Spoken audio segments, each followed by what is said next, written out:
मैं जो बुद्धि हूं चतुराई में वास करती हूं और ज्ञान और विवेक को प्राप्त करती हूं।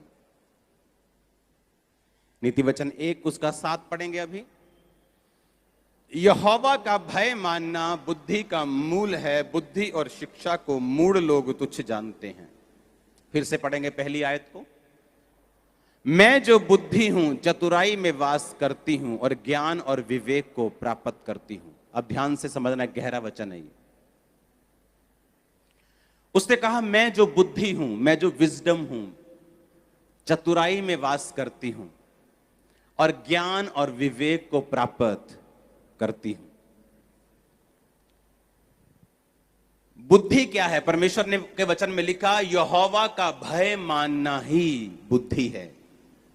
बुद्धि की शुरुआत है, विजडम की शुरुआत है, विजडम का मूल है, उसका मेन कारण है यहोवा का जिसको भय है वो बुद्धि में है।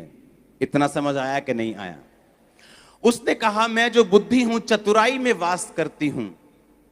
कौन था चतुर? यूसुफ चतुर आदमी था। एक चतुराई है शैतान वाली, एक चतुराई है परमेश्वर वाली। एक चतुराई किसकी है? शैतान की। एक चतुराई किसकी है? परमेश्वर की। जब उसने देखा कि पोतीफर की पत्नी मेरे साथ सेक्स करने के लिए, सोने के लिए मुझे इनवाइट कर रही है और मैं ऐसा नहीं कर सकता, उसने कहा वो वहां से भागा, क्योंकि वो चतुर था। बुद्धि चतुराई में वास करती है। उसने ये नहीं कहा चलो मैं इसको काउंसलिंग देने की कोशिश करता हूं,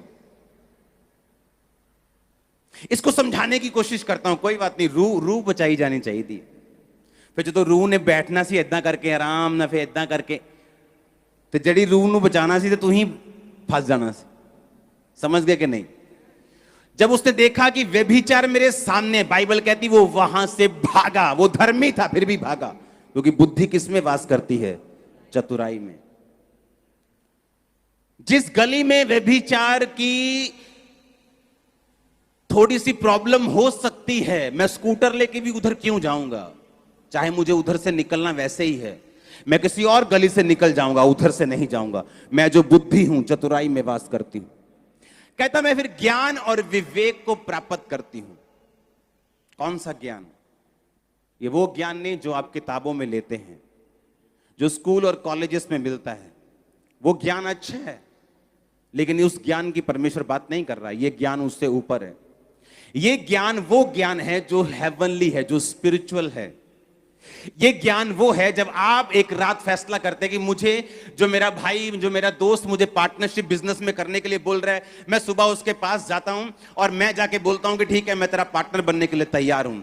और जैसे ही आप सोते हैं, अगर आपके अंदर परमेश्वर की डर है, भय है, बुद्धि है, तो रात को आपको सपना आएगा कि सुबह मत जा।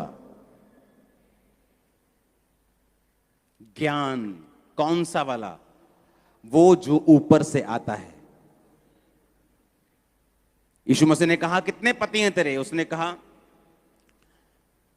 मेरा तो अभी मैरिज। यीशु मसीह ने कहा तू कितने पति कर चुकी? कितने? 5 पति कर चुकी। उसने कहा मुझे ऐसा लगता है कि तू एक भविष्यद्वक्ता है। वो ज्ञान कहां से आया था? यीशु मसीह ने कहीं पढ़ा था? कहां से आया था? हेवन से आया था। जब आपके अंदर बुद्धि काम करना शुरू करती है, जो चतुराई के साथ काम करती है, परमेश्वर ने कहा वो ज्ञान और विवेक को प्राप्त करते हैं। जब ज्ञान, हेवनली ज्ञान आपके अंदर आता है, आपको मालूम होता है कि मुझे ये काम नहीं करना, ये आदमी से नहीं मिलना, ये औरत से नहीं मिलना, ये वाला काम नहीं करना। आपको सपना आता है, लेकिन होता क्या है? जिस दिन सपना आना होता है, आपने 6 घंटे टीवी देखा होता है, आपने सारे टीवी के प्रोग्राम देखे होते हैं, आपने फेसबुक पे घंटों बिताए होते हैं, आप इतना संसार में गुमे होते हैं कि जब आप लेटते हैं आपको कोई सपना नहीं आता। जबकि आप लोगों को जो नींद है, जो आपका सोना है, वो सोने के लिए नहीं बल्कि परमेश्वर से बात करने के लिए है। आज कलीसिया गुमी हुई क्यों है मालूम? आज कलीसिया लॉस्ट क्यों है? आज क्रिश्चियन लोग जो हैं वो गुमे गुमे से क्यों हैं? ना तो अपने फाइनेंस में, ना लाइफ में, ना फैमिली में, ना सेहत में, हर तरफ उनको लगता है कि ऐसा लगता है कि परमेश्वर है ही नहीं, क्योंकि उनके काम परमेश्वर वाले नहीं है। उसने कहा मैं जो बुद्धि हूं किसमें वास करती हूं। अब मुझे मालूम है कल मुझे कहां जाना है? चर्च। आज क्या है? शनिवार। तो कल परमेश्वर मुझसे बात करे तो मैं शनिवार क्यों ना फास्ट रखूं। मैं फास्ट रखती हूं। मैं टीवी से दूर हूं आज, मैं अपनी सहेलियों से दूर हूं, मैं अपनी फालतू चीजों से दूर हूं, मोबाइल मैंने आज बंद कर दिया, मैं प्रार्थना में हूं। और रात आप सोए और परमेश्वर बात कर रहा है कि कल जब तू चर्च में जाएगी इस प्रेयर पॉइंट से प्रार्थना करना। आपने उस प्रेयर पॉइंट से प्रार्थना की, परमेश्वर ने मेरे कान में बात की, एक औरत यहां है जिसका ये है, जिसका वो। जिस समय मुझे संडे चर्च आना था, मैं तो शाम को टीवी देख रहा था, मैं तो शाम को मोबाइल पे था, मैं तो पार्टी में गया था, मैं तो सभी दुनिया के कामों में बिजी था। मैं रात को 2 बजे सोया हूं, सुबह उठा हूं, परोंठे खाए हैं 5-7 और मैं चर्च में आ गया हूं। Hallelujah, hallelujah. अरे इतने परोंठे खा के चर्च में आओगे तो परमेश्वर कैसे बात करेंगे? अगर रात को हम इतने वर्ल्डली होके चलेंगे, हमें मालूम है एक प्रेयर, एक प्रोफेटिक वर्ड, एक प्रभु का टच मेरी लाइफ को चेंज कर सकता है, मेरे पति को चेंज कर सकता है, मेरे कैंसर को चेंज कर सकता है, मेरी बीमारी को खत्म कर सकता है। पर क्या मैं उस टच के लिए तैयार हूं? यह क्वेश्चन अपने आप से पूछो। अगर मैं उस टच के लिए तैयार हूं तो रात को मैं टीवी में क्या देख रहा था फिर? अगर मैं उस टच के लिए तैयार हूं तो फोन पे क्यों लगा था फिर? अगर उस स्पर्श के लिए तैयार हूं तो कहां थी मेरी पवित्रताई? उस स्पर्श के लिए अगर तैयार हूं तो कहां थी मेरी प्रार्थना? वो तो है नहीं। लेकिन हम आके डिमांड करते हैं, परमेश्वर, जैसे मर्सिडीज के शोरूम के सामने हम रोज जाके बोले मुझे मर्सिडीज चाहिए लेकिन मैं पैसे साइकिल के दूंगा। वो बोलेगा भाई मर्सिडीज चाहिए, मर्सिडीज के पैसे ले आ। हम कैसे तुझे दे दें? हम नहीं दे सकते।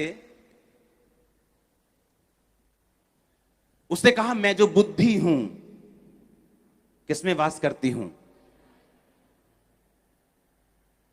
नीति वचन कहता है, हे भोले लोगों, कब तक भोले बने रहोगे? कब तक परमेश्वर पे सारा कुछ छोड़ते रहोगे? जबकि परमेश्वर ने तुम्हें सारा सिस्टम दिया है।